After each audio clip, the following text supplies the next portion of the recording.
Well, now that we have our structure in place and understand how the game of X's and O's is played, it's time to start coding our first game mode, and that's the two-player game that I designate with the game type single to represent a single device. Before we start coding, however, let's create a new branch for our Git repository.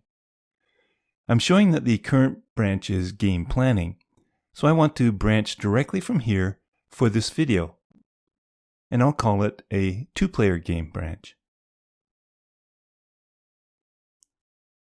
Now, our game is going to be managed by a new observable object class called GameService. So within the game screen folder, let's create a new file and call it GameService. Inside there, we'll create that class of the same name and make sure that it conforms to the observable object protocol. Our game needs to know a number of things that over time may change, so we'll want to observe those changes by adding some published properties. First, we'll need to create properties to represent our players. So let's create player 1, that is a player, where the game piece will be X, and a placeholder right now, so let's use the string player 1. I'll duplicate that and name it player 2 with the placeholder using the string player 2. We'll also need to keep track of all possible moves, and for that we can assign the constant from our move enum namespace, which is all. And let's also create an array of moves taken. That'll be an empty array initially. And for a fifth published property, I'll need a Boolean value that will tell me when the game is over, and I'll set that initially to false. We'll need to know the game type as well, but this will not force a new update, so we can simply use a var here, and I'll initialize it as a game type of single. Next, we can create some computed properties that will allow us to make changes for our UI. The first is a variable that we can use to recognize the current player, which is of type player. So if player 1 dot is current, we can return player 1. Else, we'll return player 2. We'll know the game is started if we've made one of our players current.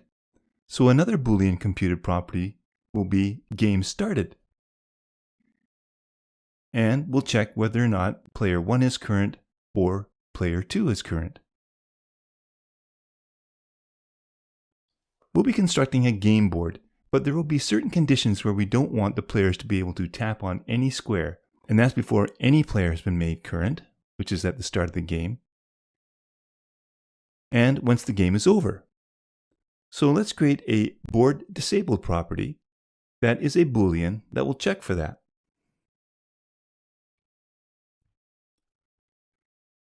When we tap on that start button, we want to update our player names and set up the game type based on the picker's game type.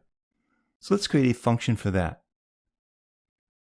We'll call it setupGame, and we'll have 3 parameters. The game type, which is of type game type, along with 2 strings representing the 2 players.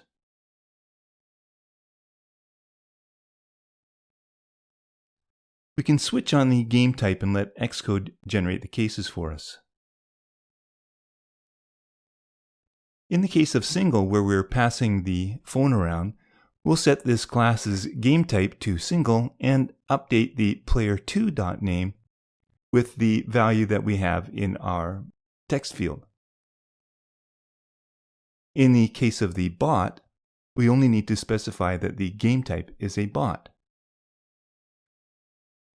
Similarly, if we have a game type of peer from the picker, we'll set the class's game type to peer. And in the case of undetermined, we'll simply break. Now you'll notice we haven't set player 1 name.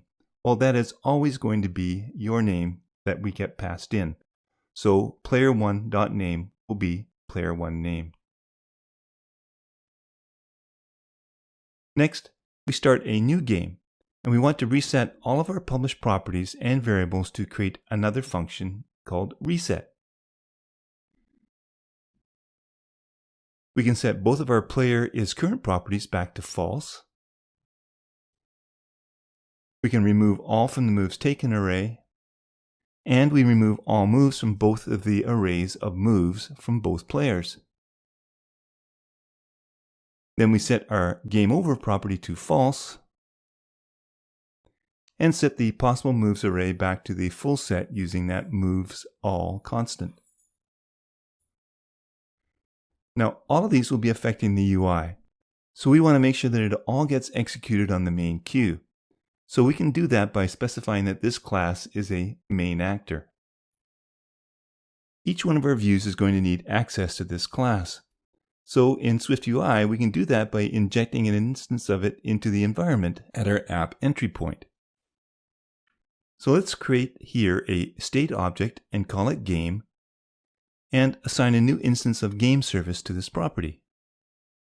And then we can inject it into the environment using the environment object on our start view and pass in that game. So in start view, we can get access to that using the environment object property wrapper and make it of type GameService. And we'll also need to fix our preview by injecting a new instance into the environment here. In GameView, we repeat that same process for both the GameView struct and for the preview provider. Now we can start to create our GameView. First, we can replace that text view in the VStack with a text view that will be displayed if we have not yet made a player the current player to start the game. So we can use an if clause here on an array of the two game player is current properties, and then check if all satisfy where the iterator $0 is false, meaning both are false. If they are, then we can display a text view that says select a player to start. Below that, I'm going to create an H stack in which I'll create two buttons.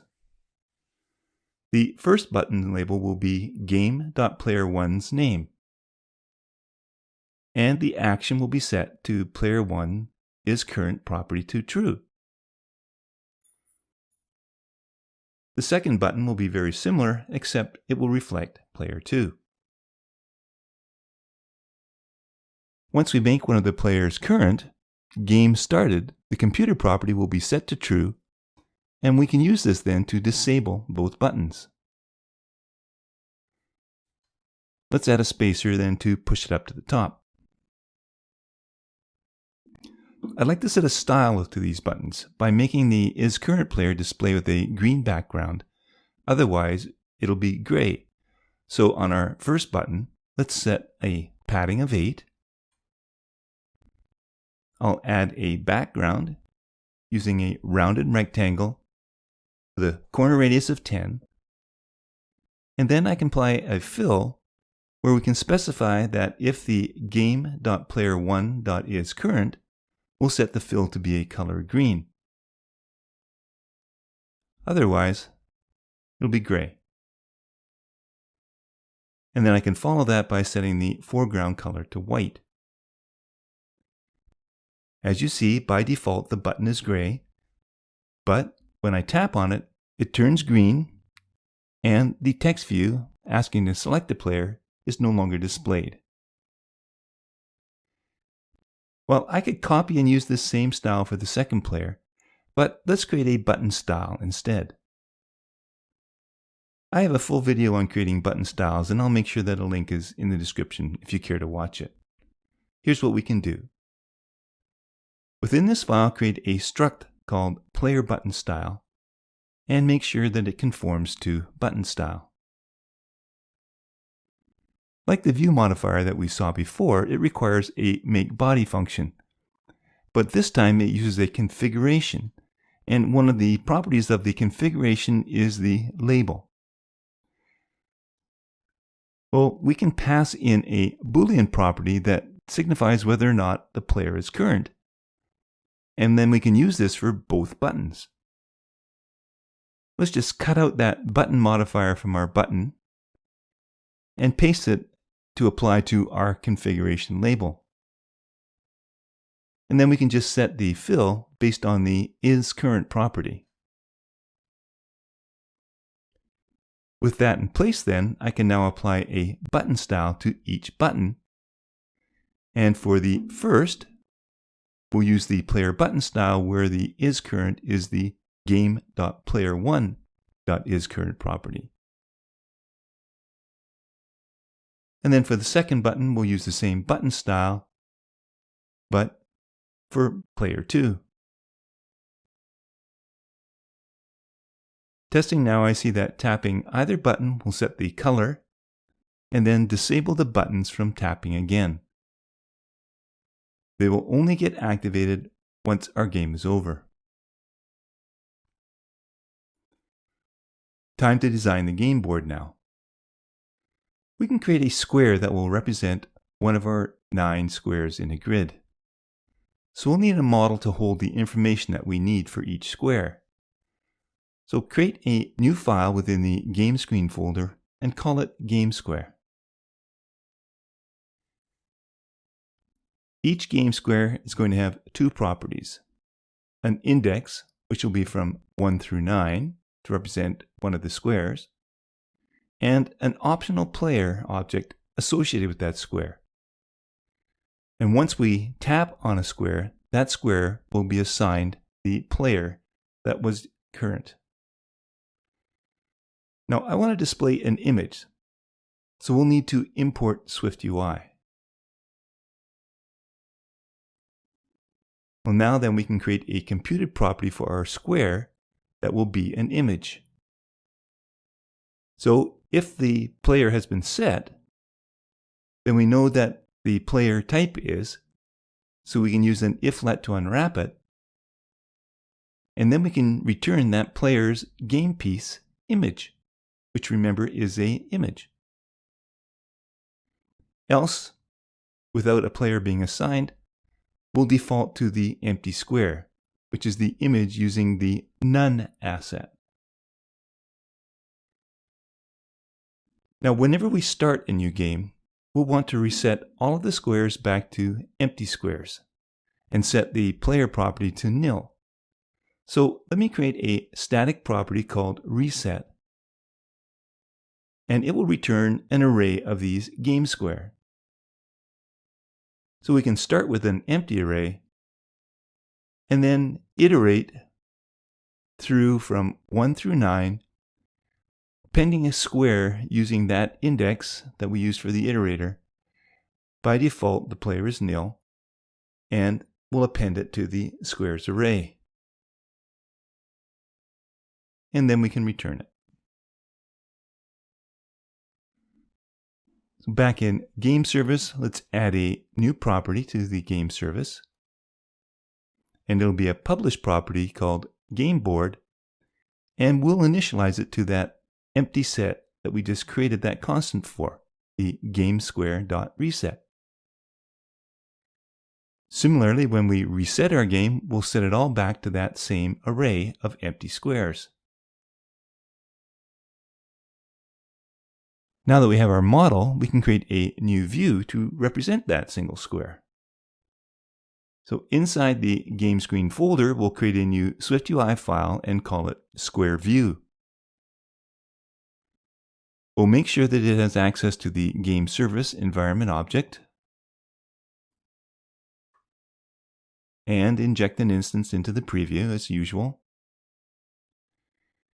And then we'll create an index property as an int.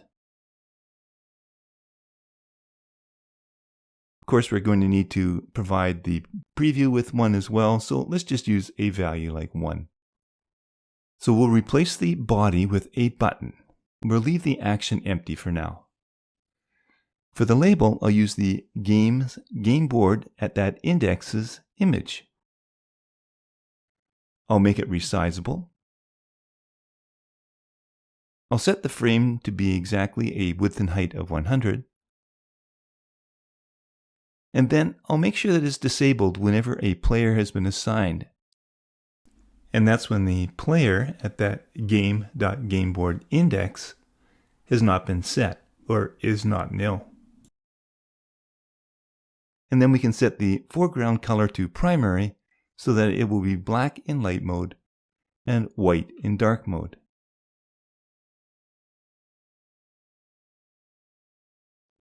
Now, back in Game View, before the spacer, let's create our game board.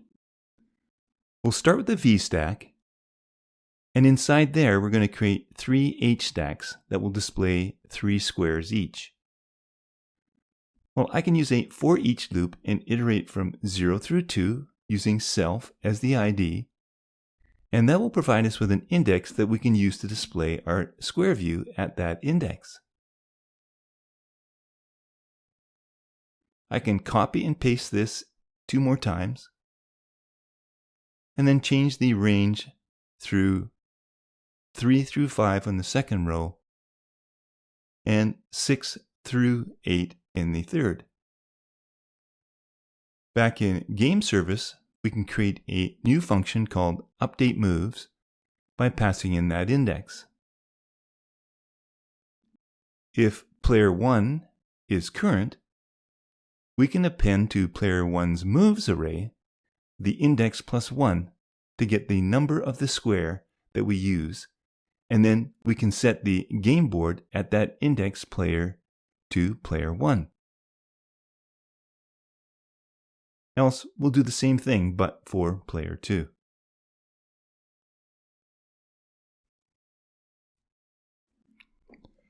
So once a move has been made, we want to check to see if there is a winner. So I'm going to create a function for this. And this is simple since both players 1 and player 2 has an isWinner computed property, remember?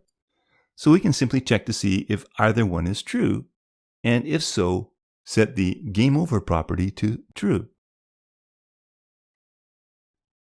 If there is no winner, we'll need a function that will turn the move over to the next user. So we can create a function called toggleCurrent, and this will simply toggle the isCurrent property of both players.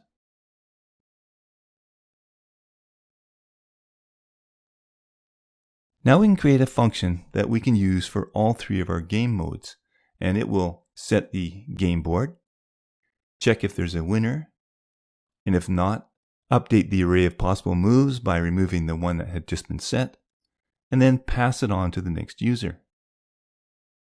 I want to have the game board change using a standard animation, so we'll need to import SwiftUI. So for that function, I'm going to create it and I'm going to call it makeMove, and it's going to have one parameter only, and that's the index, and that's an int. Now we'll only allow this move to be made if the game board at that index player is nil. Otherwise, the square has already been taken. Then with animation, I can call the update moves function using that index. So this is going to place an X or an O in that particular square. Now once that move's been made, I need to check to see if there's a winner. Well, if the game is not yet over, meaning we've either got a winner or we've reached some sort of an impasse, we can update the possible moves array. And we do that by seeing if we have a matching index where we check each of the integers in the possible moves array to see if it has a match using the first index where that item is equal to the index plus 1. If it is, we'll remove it at that index. And then we'll toggle the current users to move on to the next player. If at this point then we find that there are no more possible moves, we've reached a stalemate and our game is over.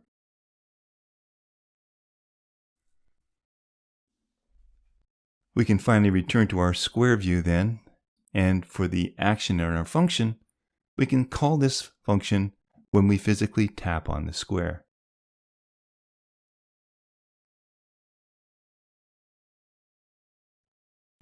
One thing I forgot to do here is to make sure that we'll disable our entire board if our game's board disabled property has been set to true. So back in our game view, we can add that modifier here. The last thing we want to do is to display the winner when the game is over. So before the spacer, then create a VStack. And then conditionally, if the game.gameOver, we can create a text view using the string gameOver. Now, if the game possible moves is empty, no one won. So we can create a text view to display that information. Else, we can create another text view that will display the game.currentPlayerName and specify that that person wins. Below that, we're going to want to give the user the ability to play a new game. So we'll create a new button with the label new name, and all we have to do is call the game's reset function. Let me set the button style here to bordered prominent. And I'm going to set all of the text to a font using large title. Return now to Start View. When we tap the button to start the game, we'll need to call the game's setup function and pass in the picker's game type and the values entered in our text fields for our different player name arguments. And then one final thing we need to do is to always make sure that our game board is reset every time our game view appears, because we could exit the screen and not clear the board. So all we need to do is add an onAppear to the game view and make sure that we call the game reset function. So let's test. And we can do this in preview by going to the Start View. I'm going to select the two-player game and then enter two names. And when it's done, I can click on the Start Game button, and I'm presented with our game board. I need to select one of the players to start. And once that turns green, I can tap in a square. And once that happens, the isCurrent property switches, and you can play as another player. Uh-oh, something went wrong. Both players are playing an X. Let me return to GameService. And here, where I initialize my players, I see that player 2 should have been an O, not an X. Let's return and try again. Again, we have to enter both names, tap on the Start Game button, select a player to start, then after making our first play, switches over to the second player, and this time we get a different game piece. And I can continue playing until we get a winner. Once I do, I can press the New Game button and go ahead again. This time, if we reach a stalemate, we're told so. Well, let's make sure we commit our changes to Git before we move on to the next video. And in the next video, we're going to add to this to enable our second mode, which is where we challenge our device. And that's why we created that function. We're not going to be tapping on any button. We're going to be doing that programmatically by letting our device determine which square to, in quotes, tap on, and then call that function.